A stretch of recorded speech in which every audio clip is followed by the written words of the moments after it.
Andrew, welcome to the Men Made for More podcast. Really stoked to have you on here today, man.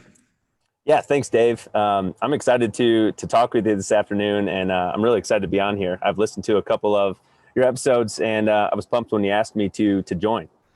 Yeah, I'm really excited, and we might get into it a little bit, but funny connection between Andrew and I played college football together, and then we actually got re-linked up through a business group we're in, a physical therapy business group. So it's fun how those things happen full circle, and I'm excited to have you on here. So why don't you give listeners here just an overview of your story, personally, professionally, where you're at, and what you're up to? Yeah, absolutely. To everybody who's listening out there, again, my name is Andrew Fix. I originally am from Wisconsin, southeastern Wisconsin. Went to high school, college there, and like Dave alluded to, we played college football together. I also ran track in college, and just kind of grew up doing like every sport I could get my hands on. Right, played a lot of things and sort of focused on football, track, and wrestling. And then at that same school, just following in Dave's footsteps, I guess, went to physical therapy school there.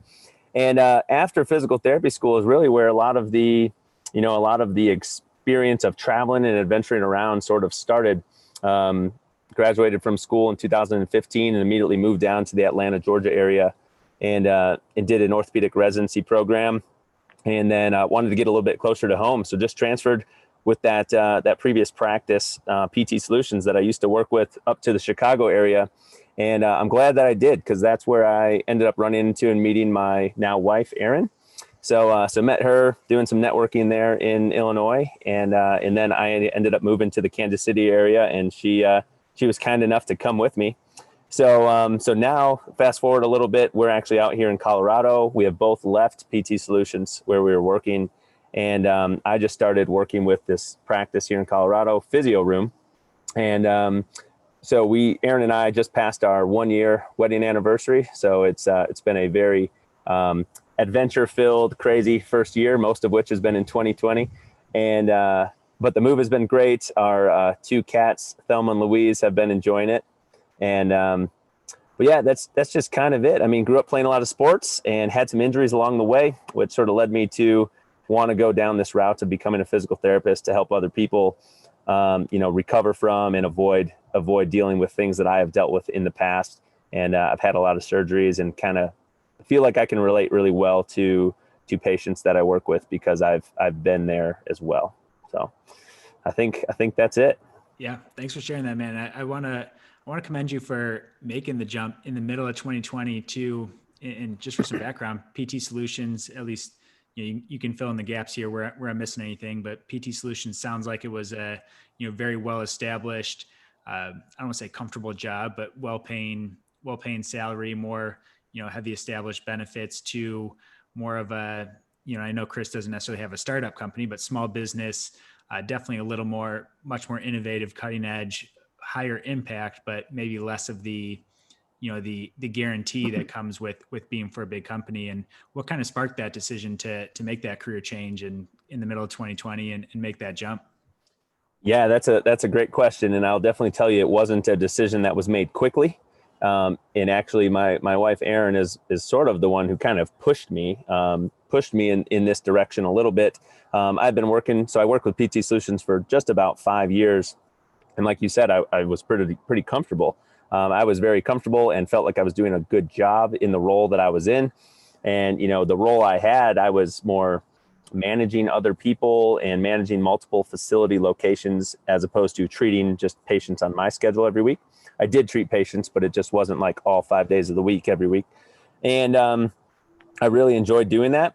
And so along the way, I had started to hear information about cash-based practices and doing physical therapy outside of the traditional health insurance model, and that sort of sparked my interest.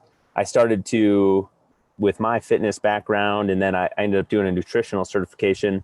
So I started to see a couple clients actually on the side for more like fitness and wellness based programs, as opposed to having back pain and coming into the physical therapy clinic.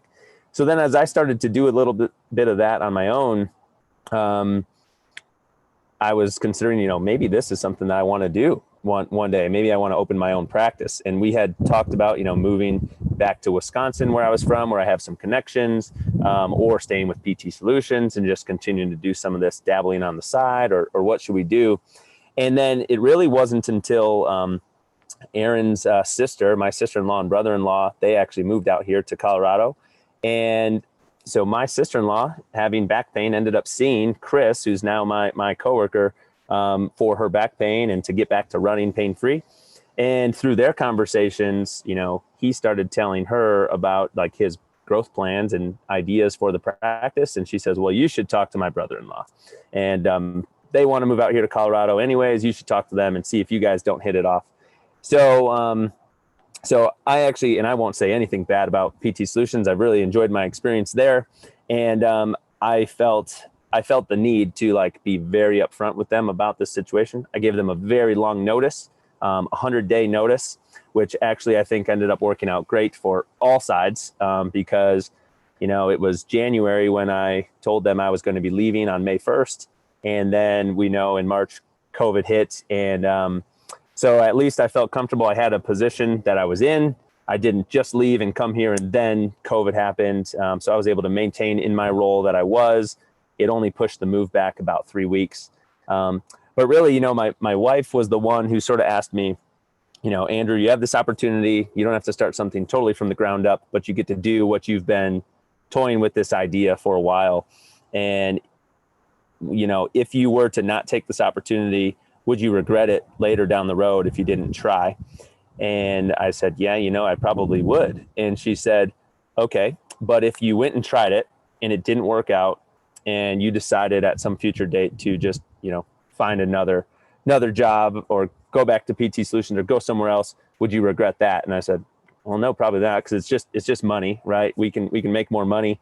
But if you don't take opportunities when they come around and you regret it, you can't redo that decision. So it was really like I need to do this for me and for us, and take advantage of an opportunity that presented itself. I love it. Yeah, I love it. Love you just taking action on it, and thank God for your wife pushing you in that direction too, and being able to encourage that, because it's huge. And opportunities like that, like there's so much growth and learning that can come from it, and it's cool to see just in our few conversations how you've already really taken hold of that role and blossomed into that. And before we get into the meat of the topic here today, what kind of things are you currently seeing in terms of common diagnoses, the people you're working with, I guess the day-to-day that you're seeing, because you're in this performance PT model? What does that look like for people listening?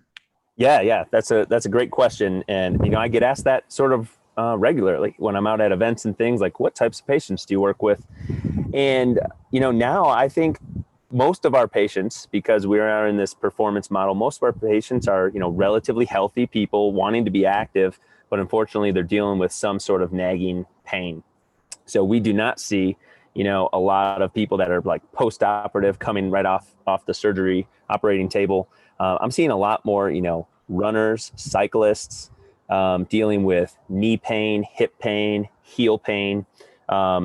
Just recently, running is very popular here in the Colorado, Denver area. And I tell you, the high school athletes are pretty stellar out here when it comes to running. But a lot of IT band type of pain lately, patellofemoral pain. So really just anything from the spine down is probably the most common.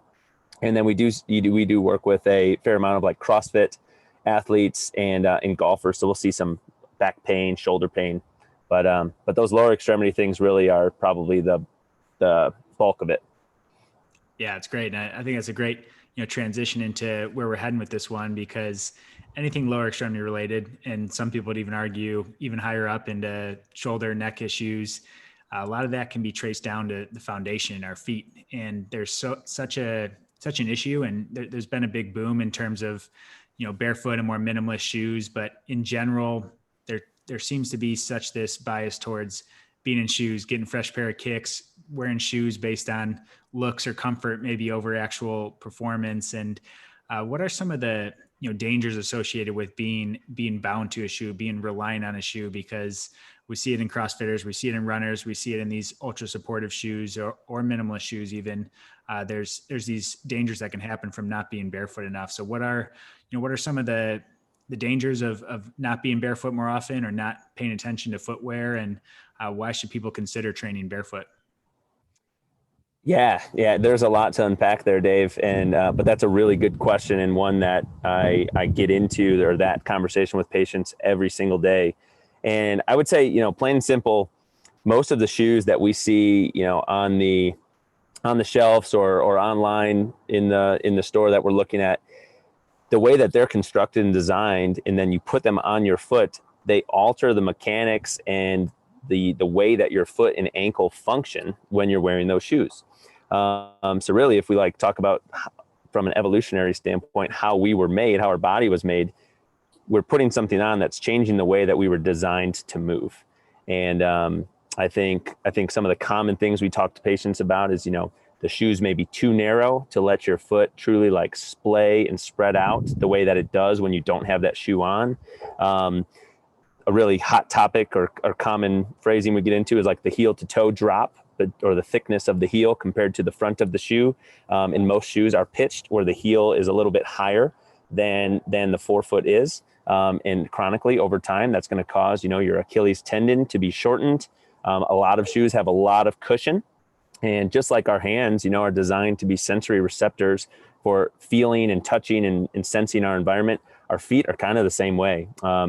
They're the hands of our legs, right? So your foot has so many nerve endings in it. It's designed to sense your surroundings. But when we put a very cushiony shoe on there, we dampen that, right? And I think we just basically dampen what we feel. We affect the way our foot moves, and we kind of just squish it in there, right? Shoes, in a sense, can be kind of looked at kind of like a cast or a brace for your foot. Yeah, and we'll get into some of the problems specifically it poses, but it mutes those sensory things. It doesn't allow your foot muscles to be strengthened. It doesn't allow you to get the proper signals back up to your hip muscle, even if you're doing things like squatting, lunging, jumping, running. And I ran into this a lot, and you and I both know, playing football, we're bound to cleats, and you're usually not barefoot too much. In the weight room, I had shoes that had a big enough lift. I didn't know any better at the time. So my foot almost adapted negatively to, I had these super flat feet. I had these feet that got stretched out, got weak. It affected my Achilles. It affected my ankles. I was having knee problems, ankle problems after PT school. And I started training barefoot, and I actually dropped a size and a half on my shoe from just strengthening up, from building it back up. And my ankles and feet and knees never felt better either. What's your recommendation for people that are, kind of interested in getting into this? How should people get started in doing this? Cause I don't think 0 to 60 going that all or nothing approach isn't the best option, but what do you typically recommend for people? Yeah, and you're totally right. And I have a very similar story to you. I was banged up in the years after college athletics, and had to start to modify, my training and things to make myself feel better. And I'm just like everybody else. I love to buy new shoes. If you ask my wife or anyone in my family, if Andrew goes to the store, what does he want to buy? It's shoes. And I've got a lot of pairs of shoes, and I've worn all different brands. And I'm guilty of doing exactly what you alluded to before, buying the ones that look cool, the cool colors, even if they don't fit quite right, or even if they don't feel great on my foot, I'm like, but they look awesome, so I'm going to wear those. But now, what I recommend to people is, if they're going to try this transition of starting to move to a more barefoot or minimalist type of shoe. And so if we say barefoot or minimalist, I'm really talking about shoes that don't have very much cushion. There's not much there underneath your foot, as opposed to, if I say a 0 drop shoe, that just means there's no difference in the thickness or the height, the stack height it's called, of the cushion between the heel and the front of the foot. They're the same. There's no angulation there. So sort of two different things. But what we typically recommend to people is, just start to get out of the shoes that you wear when you're in your home and walk around without your shoes on. I think a lot of people don't wear shoes in the house, but some people do wear shoes when they're at home, or slippers or something. And then, I think a lot of people think that they spend a lot of time barefoot, but if you then dig a little bit deeper and find out when they are not wearing shoes, it's when they're sitting at their desk or they're sitting on their couch. They're not really doing things up on their feet.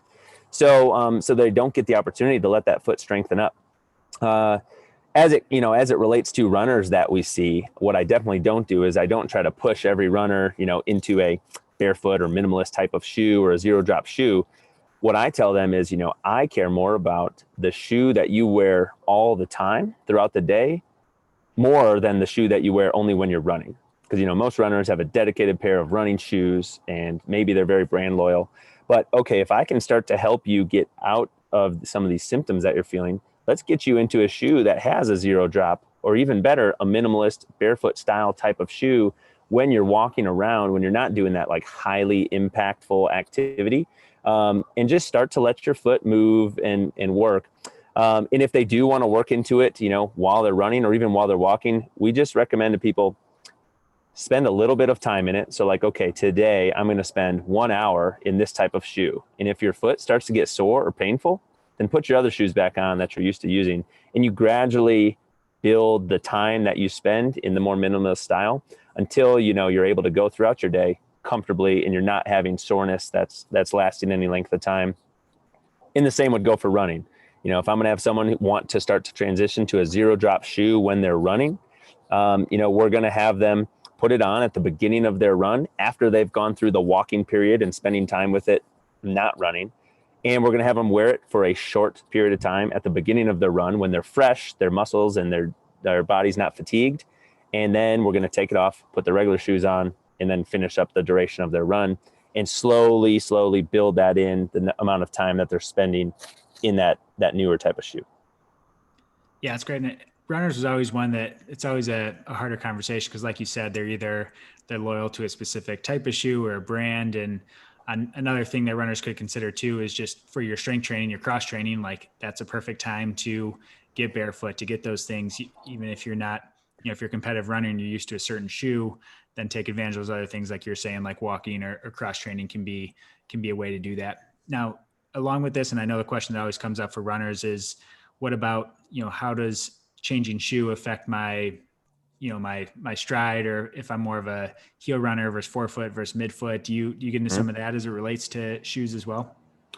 Yeah, we definitely get into those conversations and in discussions with our patients in the clinic. So, I've recently sort of changed my stance on this topic, like gait analysis and heel strike versus midfoot or forefoot striking. So in general, I think if you just took a sample of like recreational runners, most runners tend to strike with a heel strike pattern. Now, people that have been running for a long time, or maybe like higher caliber runners, you'll see a lot more of that midfoot, forefoot type of striking. And typically, though, if you take somebody out of their shoes and you have them run at a decent pace, right? If they're like running extremely slow, okay, maybe they heel strike. But if you have them run with any type of pace or tempo in their barefoot, very rarely do you ever see someone strike with their heel. So, and part of the reason is, it's not comfortable to land with a lot of impact on our heel. There's not a lot of cushion there. And, you can dissipate more of that force if you do land on the front or mid portion of your foot. So, we get into that topic a little bit. Sometimes we use video analysis to help paint this picture for patients. Like, look, we took you out of your shoes and magically you stopped striking on your heel. It's not just a coincidence. Like, that's what we do as when we're little kids and we're not wearing shoes. But the conversation that I get into more now is, I don't care as much if you're a heel strike runner, a forefoot striking runner. What I do care about, because we know running is a highly impactful sport, and you can, have to control up to like 7 times your body weight when you're striking the ground, especially it might be a hard surface or something, is I want to make sure our athletes are not striking very far in front of their center of mass when they're running, whether or not they heel strike or forefoot strike. So that's one of the things, and probably the measure or variable, if you will, when someone's running that I start to work on or change the most is what's called their cadence, or how many steps that runner is taking per minute while they're running. So typically, runners with a higher cadence are taking smaller steps. Each step has a little bit less force, and you don't feel as much of that gets translated up your leg, up the chain. And generally, those runners with higher cadences also tend to strike. Their foot strikes the ground closer to directly underneath their body.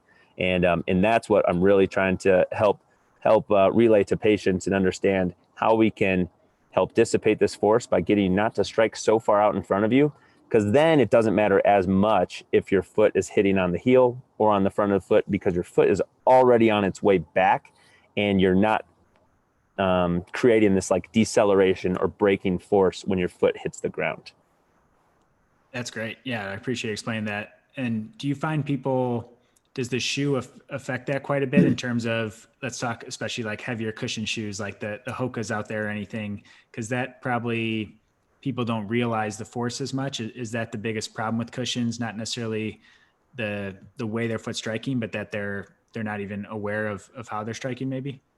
Yeah. I think that is a part of it. And I'll touch on Hoka specifically in a second, but I think, shoes that are highly cushioned because of that sensory receptor that our foot is, that we talked about before. If you have a highly cushioned shoe, you tend to strike the ground harder to try and create some sort of sensory input for your foot, because you don't really feel it as much if you have that high cushion.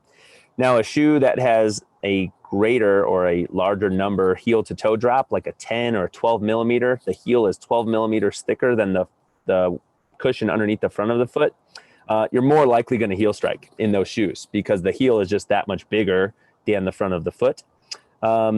But, I think Hoka, the brand, has found a way to create highly cushioned, but also very light shoes. They don't weigh a lot. So people like that they're highly cushioned. They feel soft and comfortable. They don't weigh a lot. And most of their shoes only have about a 5 or so millimeter heel to toe drop. But I think there are actually some studies out there that I saw recently that compare Hoka shoes and Barefoot and other stuff. In the shoes like a Hoka, and I'm not bashing Hoka, but shoes with a lot of cushion, you actually strike harder in than you do when you're wearing a lesser cushioned shoe. So I do think that is part of the problem. Like, you put all this cushion on and you don't even realize how hard you're hitting the ground because you don't really feel it. And that doesn't cause a problem typically right away, but down the line, it can start to cause aches and pains and injuries that you may not even attribute to the shoes that you're wearing, because you didn't feel those things when you started wearing those shoes, but they develop down the line, maybe when you're on your second pair and you put a lot of miles in. And some of those things we potentially trace back to the shoes. Yeah, and I want to expand on that. I'll let you kind of elaborate here too, but I think that the confusion is that it's like, well, if I'm striking harder and I'm producing more force then, and I'm running faster, which isn't the case. If the harder impact we're talking about is in some of these cases being sent through the joints more. So that's where you're getting a lot of shock up through the knee, through the hip joint, versus when you're able to absorb the force better and transfer the force better, you're still performing as well, or I would argue probably even better, but you're using those hip muscles, you're using those knee muscles, those ankle muscles to help with that propulsion versus this shock absorber that's coming through the joints. Is that in line with what you tend to teach people too? Yeah, I think it is. And especially like what I mentioned before, that like deceleration effect that happens if you're striking far out in front of you, especially if you're landing on your heel, you're causing a braking force, and it's really not an efficient way to run. So that's one of the things, we try to change. I also try to help people dissipate that shock or the impact that they feel if I find that they have a very high, what's called a vertical oscillation while they're running, meaning when they run and they're running forward, but they're bouncing up and down a lot when they're running. Well, that up and down movement is really just wasted energy, because you don't need to move up and down when you're running straight ahead. And if you watch some of like the elite Olympic type of runners that are like setting these world record times, and you watch them run, they very minimally go up and down. They're pretty much just streamlined going straight ahead. And it's no surprise to me that, they're some of the fastest people, because they have this like very efficient dialed in gait pattern or running pattern. And those are definitely some of the things we talk to patients about. And I think initially, when you start to change those things for people and you slowly start to help them modify how they're running, at least initially, it feels harder to them. It feels more challenging because, like you just said, they're maybe using more muscles and getting more muscles kicking in that they're not used to.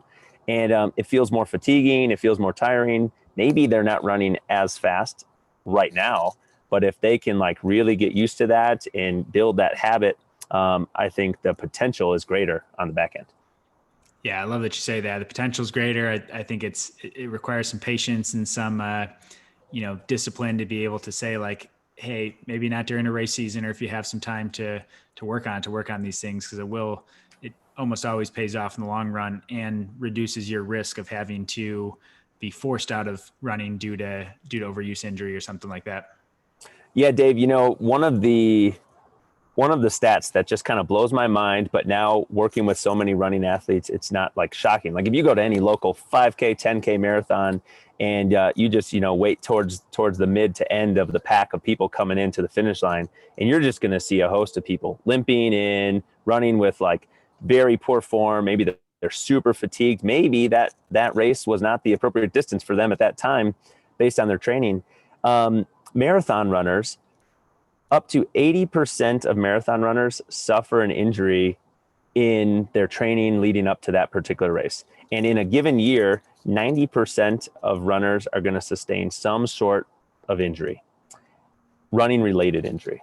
And that number is just staggering to me because, maybe 90% of basketball players don't sustain an injury, but runners do. Maybe 90% of swimmers don't sustain an injury, but runners do. So like running is one of the world's most popular forms of exercise. And if you're doing it, with races and things, we'll call it one of the most popular sports.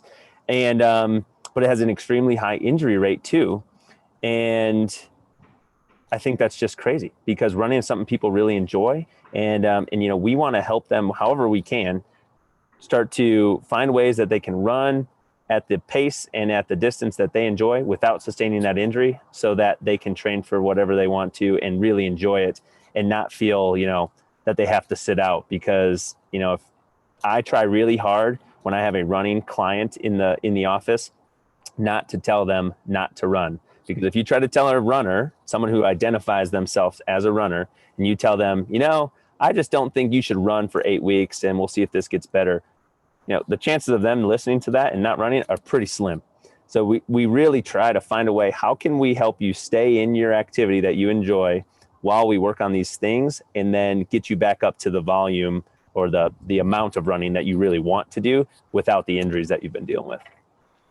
Yeah, it's great. We say the same thing. And I think runners kind of they're like timid to share everything because they're like, well, you're probably just going to tell me I can't run. I'm like, no, like my goal is to keep you running through this whole thing. And there's things we can work on that, will we have to modify your mileage if you're an ultra runner logging, 50-mile weeks? Like, yes, we might have to tweak the mileage a little bit, but I don't want to take you out of running because then we also don't know if you're improving. And we want to know, because sometimes you take someone out for 8 weeks, you give them rest, they feel a little better, but we haven't solved the issue. They get back to running and it comes back and they're back to square one. So I think it's important to have that feedback. And I'm glad you mentioned some of these stats. And we didn't even come into this necessarily trying to go down the running path, but I love I love the direction it's heading, because I think it is so important. Because like you said, we talk about running, it's something that is so easy to do in terms of people just think, oh, I just have to buy a pair of running shoes and now I can go run. I can start by running a half mile and then a mile and then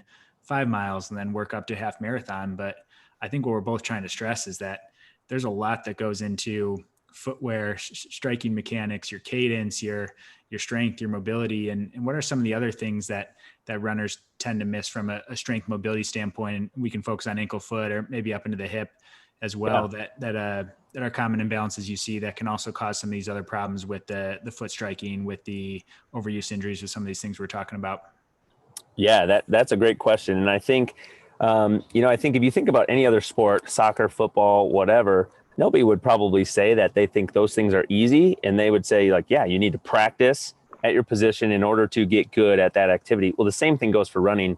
And I like to tell, when I talk to a patient or a potential patient or whatever, or even a friend or family member who, I think running has become a very much popular activity for people even who didn't even like to run during COVID. Like maybe you like to go to the gym, but you don't like to run. Well, and then coronavirus hits and all the gyms get shut down. Well, people started picking up running, and maybe they started picking it up, adapting it too fast.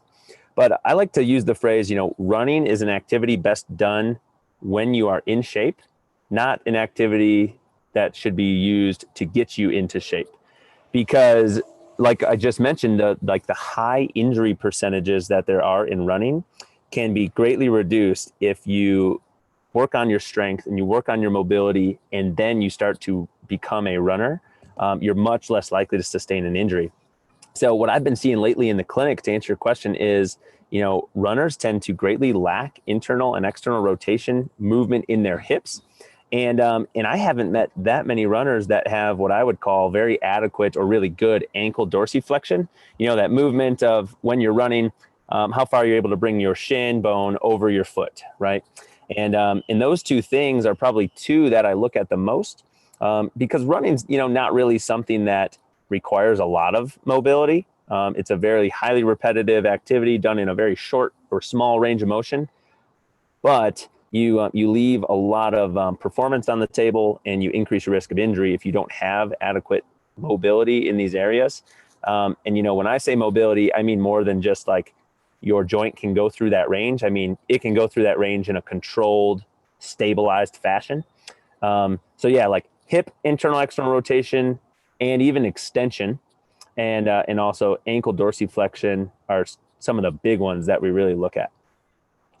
Yeah, ankle dorsiflexion is huge. And especially as we're talking footwear and different things, I think, like we alluded to at the beginning, being in too high of a heel can actually, over time, lead to less of that ankle dorsiflexion range of motion, which is, picture having your foot near a wall and trying to drive your knee as far forward over your toes is what we're talking about with ankle dorsiflexion. But how does this relate to, and this is good in relation to our footwear topic as well as our running topic.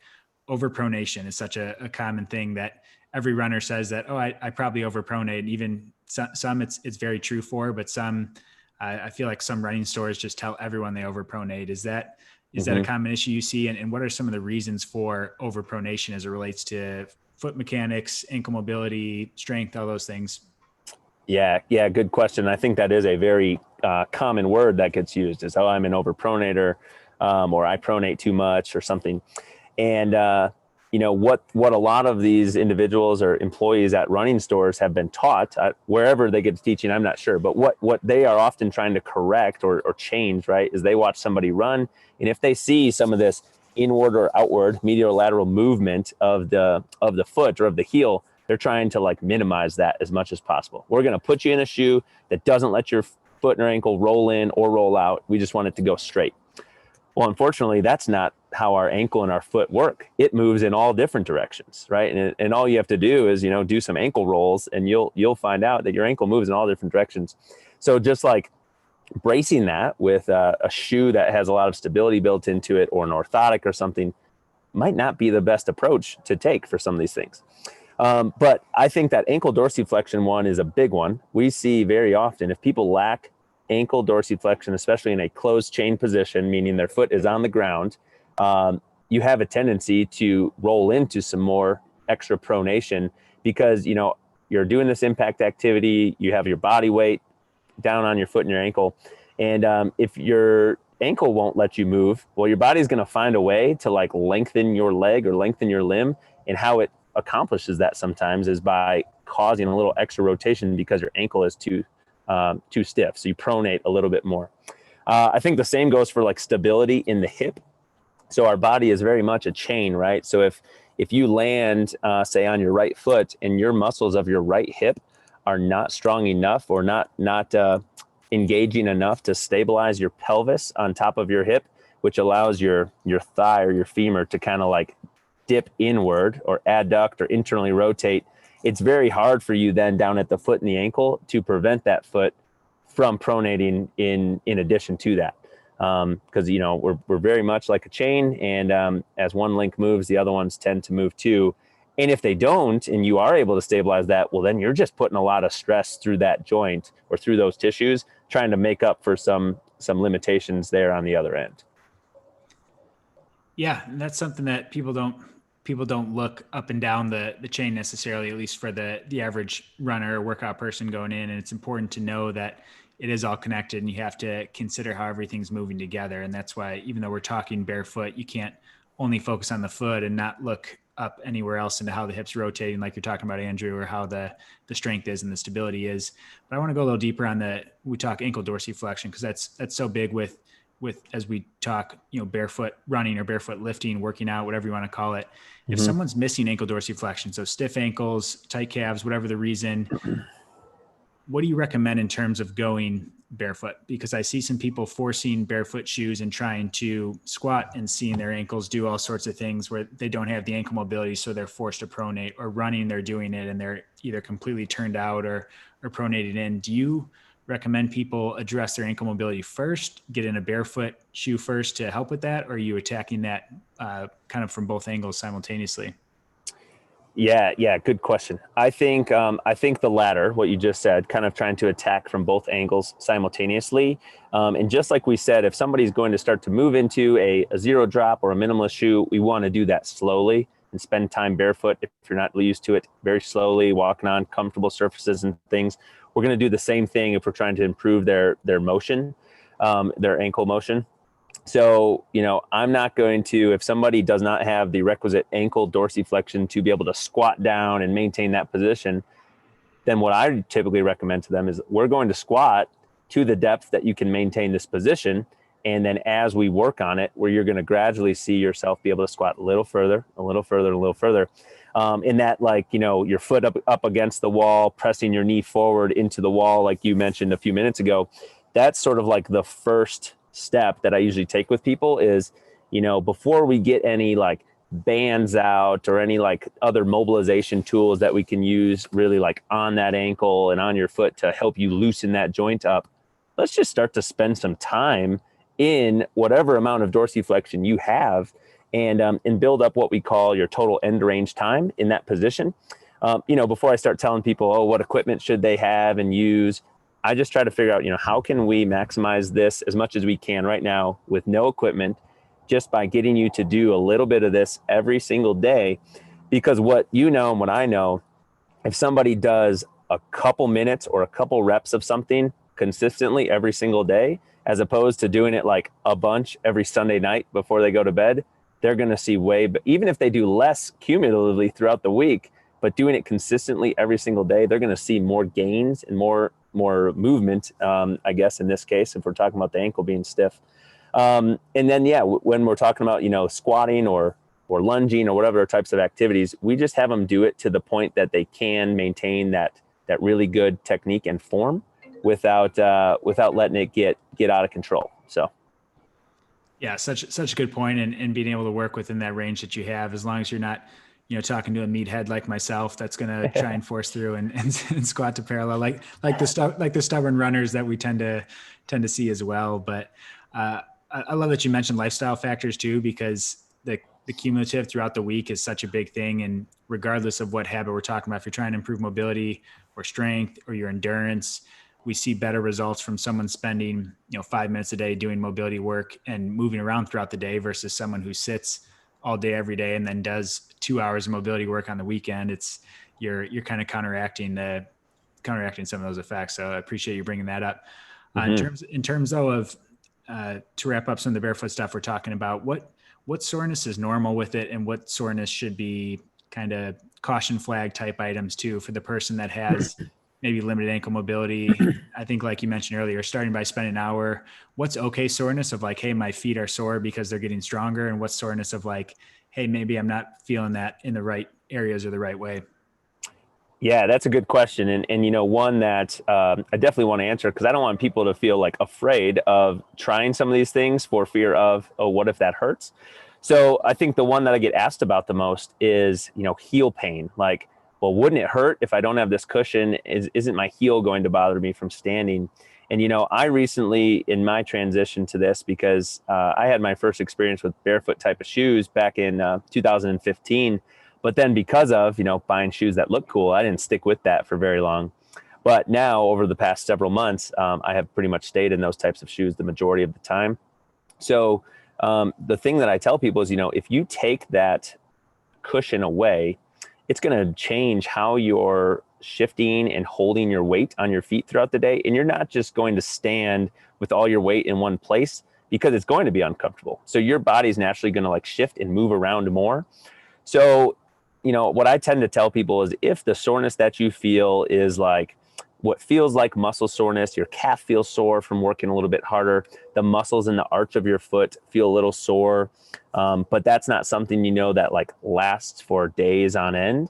That's okay, and that's to be expected. And okay, maybe we spent a little bit too long yesterday in bare feet or with your minimalist shoes on. Let's not progress anymore until that soreness dissipates. But if you're feeling like really specific pain, like in your ankle or on a bony point, that's something that we would maybe want to address and maybe scale back just a little bit, just to make sure you're not aggravating something.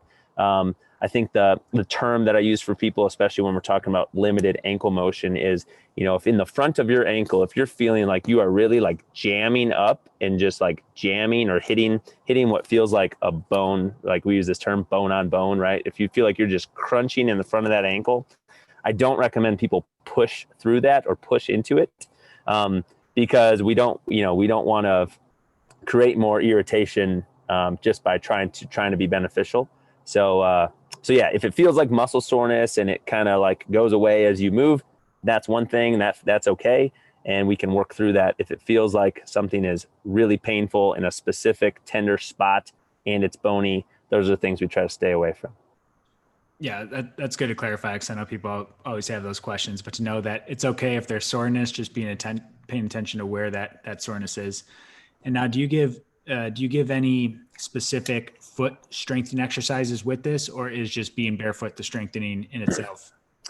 Yeah, I think being barefoot is strengthening itself in a lot of senses. I used to do a lot of seated like toe movements and strengthening exercises. Where you have your feet on the ground, you try to raise your big toe but keep the other four down, and vice versa, or like you curl your toes, or you pick up some marbles or something like that.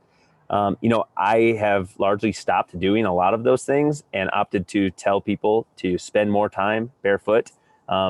Anyways, especially because, I'm working with running athletes, or just like athletes in general. They're not doing their sport sitting down, in most cases, at least not the ones that we're talking about in this conversation. So, I really want to get them up on their feet. I have a lot of people spend time on like balance beams type of thing. So like there's this company called the Foot Collective, and we have some balance beams in our office that are from that company, and we'll get people standing on those and really trying to use the foot muscles to help them stabilize. And like you alluded to, doing barefoot strength training or mobility training, we get people out of their shoes every day in the clinic. Maybe not every single patient. Like, okay, if you come in for neck pain, I'm probably telling you can keep your shoes on. But if you're coming in with knee pain and I'm going to have you squat, or I'm going to have you do some of these movements, there's a good chance I'm probably going to get you out of your shoes. So balancing is a great way that you can strengthen the muscles of your foot. And especially like if you are balancing and you're on a firm floor surface and that's too easy, you feel like I could just stand here all day. Well, the easiest then change would be to get you on a more compliant or squishy surface, right? Maybe at home, that's stand on a folded up towel, or stand on a pillow. That's probably not the one that you use for your head at night when you go to bed, but or in the clinic, people have probably seen these like blue squishy pads that we have. It really makes your foot work a lot harder. So yeah, I've sort of changed it, and just start with spending time without your shoes on.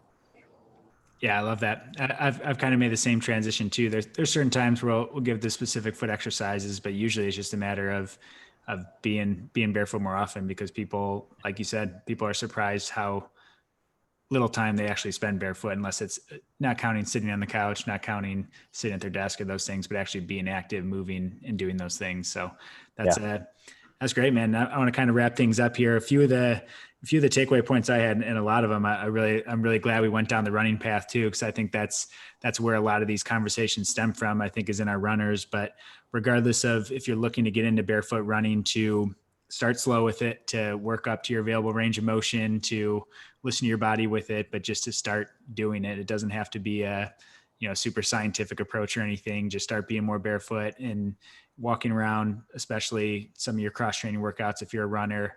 And then talk with a professional maybe if you're looking to transition into more of the actual barefoot running. Mm-hmm.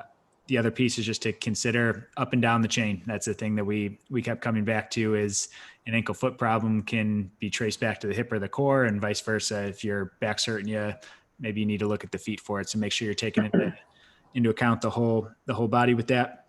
And then I love the quote you had about run when you're in shape, not to get in shape. I absolutely love that. And I'm going to steal some of that, because I think that would solve a lot of the overuse running things we have, of people that, are trying to, their first thing to get in shape is starting off running. It's a much more complex task and a movement than we think. So those were just a few of the things that stood out to me. Anything you want to add there, Andrew?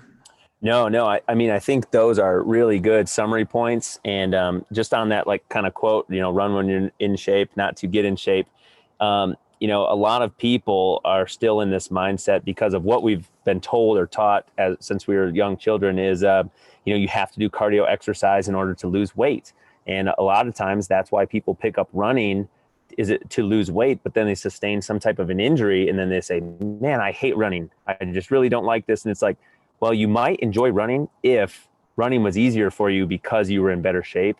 And, we don't have to go down this path, but as well as I do, what you eat and, the strength training probably are far more important than the cardio exercise you do in order to make these body composition changes. So, I mean, I think that's one big thing. And then, if someone's wanting to try this, I recently got into, a brand of shoes here in town called Vivo Barefoots. And I wear these every day in the clinic, and I really enjoy those. There are some other brands that we tend to recommend regularly to people. Ultra would be one of them. They make zero drop shoes that have all different levels of cushioning, but still have that zero drop. And then there are some dressier types of shoes too for people that are, maybe are working in an office setting or don't want to wear like a tennis shoe looking shoe. Vivo Barefoot has some. There's another brand out there I know called Zero Shoes. And then there's another brand called Lems, that's LEMS. And they make, some like leather outer shoes that look a little bit more dressy, but they're still this barefoot type, so that you can, have shoes that still fit how you're dressing and still help your foot function the way that it's designed to do. So. And are you running in the Vivo Barefoots too, or do you run in the Ultras? Yeah, I walk around in the Vivo Barefoots the majority of the time now, and I switched to running in Ultras about 6 months ago. And I have not noticed any like injuries that I felt like crept up as a result of the shoe switch. I have had some Achilles nagging pain for many, many years now, since college football, and I don't feel like it's gotten worse since running in the Ultras. But like we've talked about ankle mobility a lot, I have a decent amount of ankle mobility. It's less on the one side than the other, and it's something that I definitely work on regularly. But yeah, if someone was wanting to make that switch like to the Ultra shoes or something, and you do have some of these mobility limitations, it's definitely going to probably put a higher strain on the back of your lower leg, the Achilles, the calf. So that's why, we talk about taking it slow, letting your body adapt. And, when we're talking about running in general and all of these injuries, part of the reason that we tell people to like progress slowly and slowly progress their volume over time, like people have probably heard this phrase like, oh, don't increase more than 10% from one week to the next. Whether it's 10% or not, the reason that we're telling you that is our cardiovascular system adapts a lot quicker to running, and we feel like we're getting in better shape faster than what our bodies and joints and tissues can adapt to. So really the reason you progress slowly is not because you're not in shape to go faster. It's because your body's not ready to tolerate the increased demands, and you're trying to reduce the risk of injury. So that's a great point. And I think that's, we've kind of touched on this already a little bit, but I think you can't underestimate the importance of a good strength program, of some of these other well-rounded things, making sure you have plyometrics and different agility things and balance things, and the muscle loading that happens with resistance training to prepare your soft tissue, prepare your tendons, is something you don't get in the same way in running. And runners should be doing strength training, absolutely, and vice versa. Yeah, a lot of people that only do strength training need to work in some cardio. So we need that balance, but that's something that just want to make sure that we really emphasize, because that's where you can train your tendons more. That's where you can build up some of that tolerance that isn't going to happen just when you're doing that repetitive motion of running necessarily. 100%. That's a topic we we talk about every single day in the clinic. And just like you said, most of us that have this habit of like doing one type of activity, we would probably be benefited by dabbling in some of these other areas. It's going to make us a more well-rounded athlete in general. And, if we kind of talk about using the gym or the weight room as like our laboratory for our running athletes, like our movement laboratory. And if we can take a runner and we can make them a better mover, well, that making them a better mover will likely make them a better athlete. And if I can make you a better athlete, you're probably going to become a better runner in the long run. So yeah, I agree 100% with what you just said. Yeah, we see it all the time. The runners that come to us, and there's some high performing runners that come to see us, and people that are doing really well. We don't need to help them become a better runner. We need to help them just move better in general and get stronger in certain places and get a little bit of that mobility back in the areas they're missing. Is the recipe why people are coming to see us, the ones that are performing at a high level already. Yeah, absolutely. Yeah. I agree. Man, really great stuff. It's been a lot of fun, and I've loved the topics we've dove into. And for anyone listening that's considering going barefoot, into running or considering making that switch, I think there's a ton of good info in this, and really excited and appreciative of you sharing all that. And want to transition here just into last part of our podcast. We had a couple of our hypothetical questions here to kind of to wrap this podcast up. And although when I originally approached you about it, I wanted to absolutely pick your brain on the running side of things and the barefoot side of things, but also, as the title of the podcast implies, Men Made for More, where, we're not just meant to train barefoot and run and get strong and run fast. There's a lot of pressure of us as guys and any of the ladies listening that there's this appearance of having to have it all together. And we see people on social media, and we see, looking at your life from the outside, Andrew, it's, you made this great career change. You're successful in your career, beautiful wife, your career's flourishing, super fit, active, doing all these things. And it's easy to look from the outside and be like, you got it all together. You got to figure it out. You're having fun. Your career's flourishing. You're doing these things. And we know that can be deceiving for other people, because you and I would both admit there's no journey that's ever completely easy. So I would just love, if you don't mind being vulnerable with people, what's a challenge you're currently facing, or something you faced in the past that ended up being a catalyst for your growth as a man? Yeah, that's a good question. And I think you're totally right in that we as humans, with all the social media and all this stuff, it is very hard not to just get caught up in this snowball effect of comparing yourself to other people. It's very easy to do. I've found myself kind of on my own comparing myself to other friends and colleagues who I see what they're doing, and I'm like, man, that person is just doing great. Why can't I do that type of thing? But I think, I grew up as the oldest sibling in the house, and I sort of grew up like feeling like I had a lot of pressure on me always to be like leading by a really good example for my younger brother and younger sister. And though most of the time I kind of like enjoy that, like kind of like leading by example and having other people look up to you, it can be very draining after a while. And, just feeling like you always have this pressure, and it can be very draining, especially when, these people are looking up to you, or at least you think they are. And then you do something that, potentially disappoints them, that you just like really let yourself down. And, that's happened to me a couple of times where, I've made a decision here or there that I know my younger brother or younger sister maybe weren't happy about. And, the last thing that I would want them to feel is that, they're not like proud of me for something, or I let them down, because, I'm trying to do the exact opposite of that thing. So I think that's one of them. And then, partially because of that pressure, or partially just because of my personality, I tend to, I'm relatively type A. I think I've dropped a little bit less high type A than I used to be. But, I think sometimes I need to just take a little bit more of an opportunity to sit and relax and reflect, rather than just like go all the time. So, from a mental standpoint, I think those are two things. And then, as I've had a handful of surgeries, and I've had to go through this like rehabilitation process where, I have a surgery and I'm like on crutching around, can't fully take care of myself as easy as I would like to. and, have had to like go from being really in shape to really out of shape from spending a lot of time rehabbing, and have gone through that process a couple of times where, I had some body composition changes that I wasn't very happy with. I didn't necessarily like the way that I looked in the mirror. And that was pretty challenging, like to see a physical fitness that you like work so hard to create, then slowly deteriorate. And it's like, man, now I got to try and get this back. But I have this injury I'm working around. So some of those physical challenges have been pretty tough as well.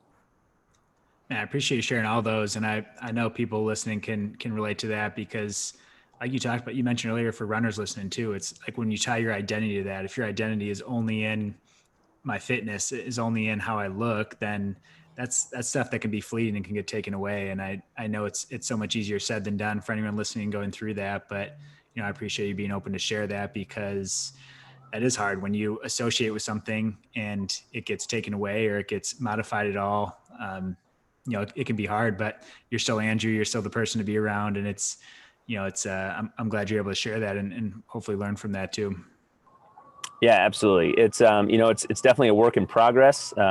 By no means do I consider myself perfect. I think my wife has helped me in some of that, where I probably tend to take things a little bit more seriously in a lot of times than she does, and she's kind of helped me relax a little bit and like, man, don't stress out about that too much. It's not that big of a deal, because when I get really frustrated is when I make a mistake that either from a financial aspect or a convenience aspect or something like really impacts me or someone else. Like I made a mistake that negatively impacted me elsewhere. Like, oh, I forgot something and now it's like thrown my whole day into disarray.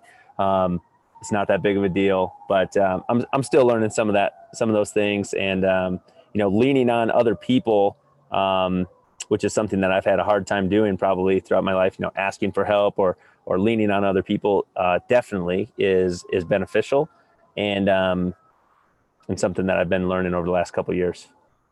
Yeah, some great lessons, man. And you'll it won't be the last time you make those mistakes. And these things tend to die slowly. But you and me both on going through some of those things with driven personalities and trying to achieve. And it kind of comes with the territory a little bit, but things that we can continue to be improving on. Thank God we have our wives to kind of keep us grounded in that sense. But that's right. We'll wrap up. Our last hypothetical scenario here that ask all the guests here is: you're leaving your favorite coffee shop in town, your favorite brewery there in Denver, wherever you're coming from, and you run into your younger self 10 years back.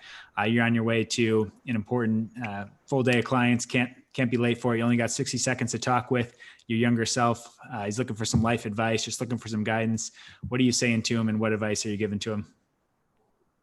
Yeah. There's a lot of breweries out here in Denver. You're right. But I think probably one of the main things I would tell myself looking back 10 years is to, take advantage of opportunities as they're presented to you. But don't let like little decisions along the way distract you from what you are ultimately trying to achieve. So like, maybe learn how to say no more often. That could probably be a good thing. And then probably, like I just said before, take some time to sit back and relax and enjoy the ride, like enjoy the process, and not always feel like you have to be moving forward every second of every day.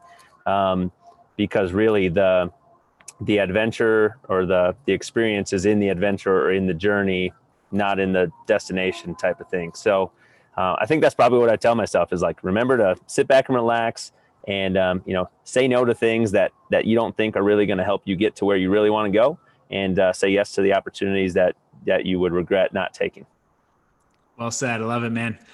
Man, that's great stuff. Thanks for being vulnerable with those things. Thanks for all the other info in it. Where can people reach out to you, either local to the Denver area or otherwise, if they just want to get a hold of you and reach out? Yeah, and I'm happy to connect with anybody in any type of form. I think social media is an easy place to reach out to people. On Instagram, it's just my first name dot last name, so Andrew.fix. And then I'm probably one of the few Andrew Fixes on Facebook. And And then, my email is probably a good place that you can reach out to me as well. And it's just Andrew at physioroomco.com. So the CO is for Colorado. And then, I'm happy as long as you let me know who you are. If you do want to reach out with anything and you want to shoot me a text, I've been getting a lot of, texts from spam numbers lately and political things. So, but you're welcome to even use my cell phone if you want. And I've got that Wisconsin area code. So that's 262-939-5266. And hopefully I have that number for a long time to come. Cool. And we'll put all those in the show notes. If anyone wants quick links to them, just head to the show description and those will be right there for you guys. So Andrew, really appreciate it, man. This was a lot of fun. Appreciate you taking the time to come on. Yeah. Thanks, Dave. Thanks again for having me. And I look forward to catching up with you again real soon.